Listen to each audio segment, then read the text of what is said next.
Morrie Subarus here today with the new 2017 Subaru WRX. Now what I'd like to do is show you around the exterior, give you a little bit of a tour on the inside, then provide you with a driving review.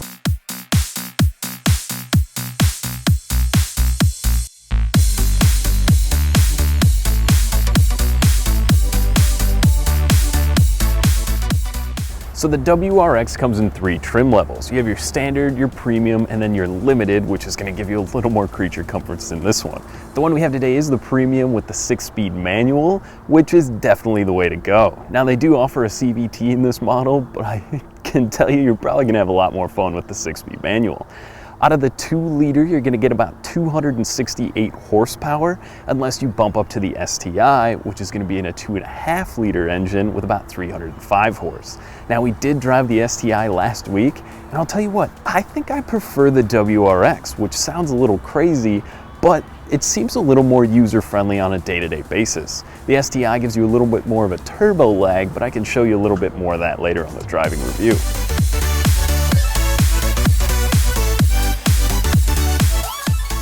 All right, so let's talk practicality in the WRX for a minute. Now I'm 6'1", and this seat's not all the way back, but it's where someone in front of me would comfortably sit, and I do still have some room as well as headroom.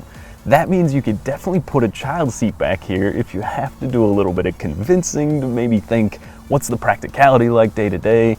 Yes, it will baby. Yes, you can put 4 or even 5 adults. 4 would probably be a little more comfortable in the car.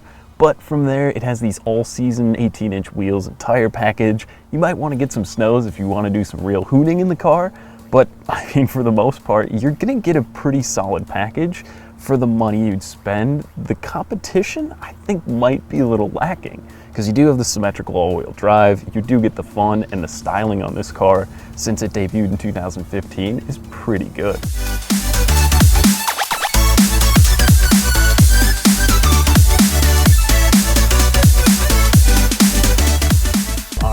So let's go for a little rip around here.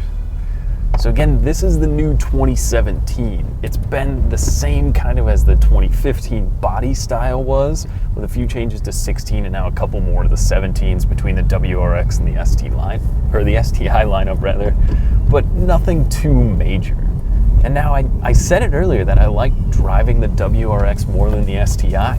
And that's because of the turbo lag. If you're not on the power all the time in the STI, to me it doesn't make the ultimate daily driver, where the WRX is a little bit better in that form.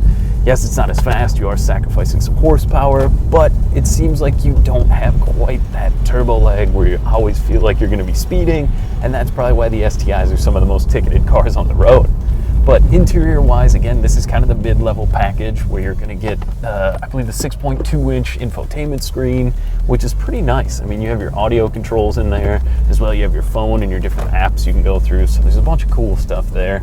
And then that center display, which is nice, it gives you the digital readout. And then up above, you have the center control, which right now I have set to the boost gauge.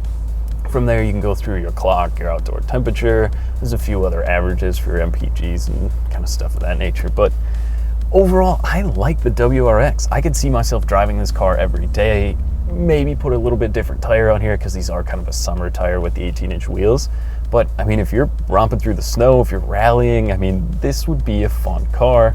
And then otherwise, if you're just sitting in traffic, or if you're just making a 20 to 30 minute commute every day, it's still gonna be a nice car to spend some time in. I mean, it gets up and goes. If you put your foot down at 2,500 RPMs, it's gonna pull pretty strong until you're going a little bit too fast. But the 6-speed, this one has the short throw STI shifter, which is kind of a cool upgrade as well. This one does have the home link in the mirror, which is nice. You can program your garage door in at home from that. But I mean, overall, the symmetrical all-wheel drive, I have driven a few of these in the winter, and it is a fun car. I mean, it gets up and moves. You can get a little sideways, have a little fun. If you go too far, the stability or traction control can kind of kick in and save you. But I mean, through and through, this is a great car. Now, this one's going to be around $30,000 for the mid package.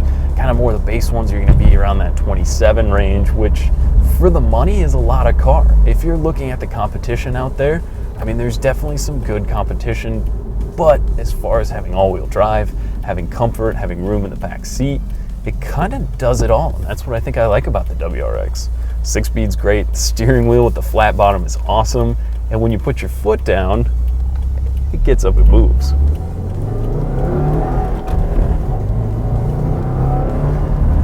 Yeah, I think I can get used to that.